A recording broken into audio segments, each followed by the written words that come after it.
Seigneur, n'est-ce pas du bon grain que tu as semé dans ton champ? D'où vient donc qu'il y ait de l'ivraie? Il leur dit, c'est un ennemi qui a fait cela.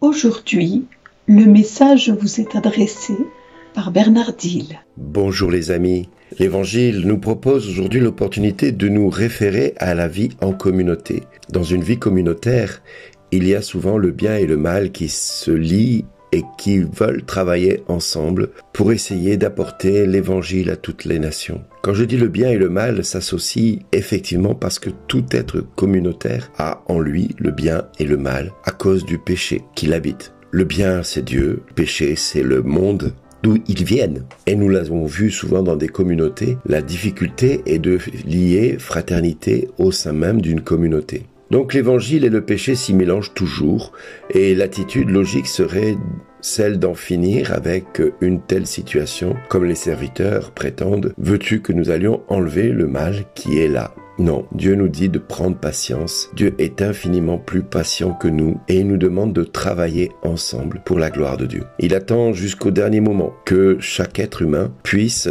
accepter de se convertir et d'accepter de se repentir de son péché. Il est comme un bon père, il laisse la possibilité d'un changement, il laisse pousser les moissons ensemble, il laisse pousser les frères et les sœurs ensemble dans une communauté. Une réalité cependant demeure qui est ambiguë et médiocre, mais c'est où le royaume se trouve pourtant.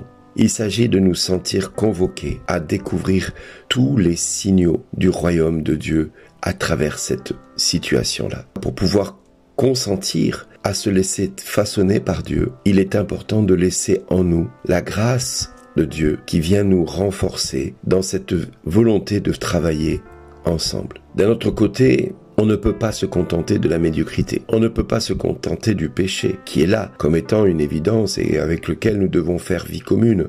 Non, nous devons faire en sorte que cette vie communautaire se transforme. Cette vie fraternelle nous pousse à nous transformer, à nous métamorphoser jusqu'à devenir parfait comme le Père est parfait. Cependant, le fait de vivre dans un mélange du bien et du mal ne doit pas nous empêcher d'avancer dans notre vie spirituelle personnelle. Le contraire ce serait de convertir le blé en ivraie ou du l'ivraie en blé. Mais comment faire? Comment faire pour que l'un et l'autre se changent? Non, ce n'est pas à nous de faire en sorte que l'un ou l'autre change, c'est d'attendre le temps, le bon moment, le moment opportun de la récolte pour voir le bon grain demeurer dans le champ et ensuite de faire le tri avec l'ivraie. Et effectivement, dans une vie communautaire, nous l'avons vu dès le début de l'ère chrétienne avec les apôtres, quand Judas, mauvais grain, resta au sein même de la communauté fraternelle des apôtres. Et Jésus l'a pourtant laissé jusqu'au terme,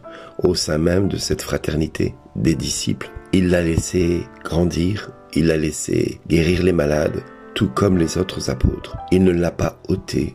Bien au contraire, il l'a laissé, parce que au terme, Dieu s'en est servi pour que sa gloire éclate. Jusque-là, Judas semblait être destiné à un avenir prodigieux et aussi grand que ceux des autres apôtres. Mais voilà, le bon grain est resté le bon grain et le mauvais grain a dû être ôté. Il était certes moins nombreux que le bon grain. Il est donc impossible de pouvoir grandir d'une autre façon. Nous ne pouvons pas aller annoncer le royaume de Dieu de toutes parts dans une société où nous demeurons sans avoir conscience qu'autour de nous, même au sein même de nos communautés chrétiennes, il y a de l'ivraie, c'est-à-dire des frères et des sœurs qui se disent chrétiens, chrétiennes et qui oublient tout simplement que ils doivent se convertir. Malheureusement, nous avons ça au sein même des fidèles, mais nous avons cela également au sein même du clergé, où nos amis, nos frères prêtres et évêques ont parfois du mal à se convertir et demeurent pour Dieu de l'ivraie qu'il ôtera au temps opportun. Pour que cela change, il est important que chaque être humain qui forme la communauté des croyants se considère comme étant appelé à la conversion, appelé à la transformation. Et effectivement, Dieu, en transformant chacun de nous, jusqu'à que nous soyons des témoins de sa lumière, jusqu'à être des lumières au milieu de ces ténèbres, eh bien, fera de nous des témoignages vivants par le simple fait que nous accepterons de nous convertir à la sainteté de Dieu. Donc, aujourd'hui, notre mission est de prier pour notre Église, afin que l'ivrée qui demeure au sein même de cette Église soit transformée, métamorphosée et soit conduite à changer et à se transformer jusqu'à devenir du blé que Dieu gardera en son sein ou qu'il devra ôter à son terme. Aujourd'hui, j'ai envie de vous dire qu'il est plus que temps que les chrétiens se convertissent, car il vient le temps du jugement. Ce temps du jugement est plus proche que vous ne l'imaginez. Le temps du jugement vient sur l'Église d'abord avant d'arriver sur le monde. Veillons donc à ne pas laisser le démon se faufiler dans nos vies, ce qui arrive quand nous nous accommodons avec le monde et à regarder le monde comme il est. Aujourd'hui, nous pouvons soit nous convertir, soit laisser le démon continuer à s'initier dans nos vies, dans notre manière de croire, dans notre manière de célébrer Dieu et de vivre avec Dieu. Il faut boucher nos oreilles aux voix du monde, qui nous distrait par toutes sortes de choses. Aujourd'hui, par exemple, nous le savons, dans quelque temps va démarrer les Jeux Olympiques. Les Jeux du cirque étaient là pour distraire le peuple romain, qui ne devait pas s'intéresser à ce qui se passait à côté d'eux dans le pays, pour ne pas voir les malversations de l'empereur et de tout ce qu'il faisait dans le dos des Romains. Les Jeux du cirque étaient là pour le distraire. Les Jeux Olympiques vont commencer dans quelque temps, et cela va distraire le monde, et nous allons voir des choses. Ne serait-ce que peut-être pendant, comme disent certains journalistes, le wokisme prendre sa place et son empreinte, encore plus dans la cérémonie de l'ouverture. Je ne sais pas ce que ça va donner. Ce que je peux vous dire, c'est que Dieu ne va pas être glorifié. Je ne sais pas ce que ça va donner et je redoute même ce que cela va donner. Ça va donner une image de la France qui n'est pas celle que moi j'aime. Mon pays n'est pas attiré vers le wokisme, vers le LGBT++.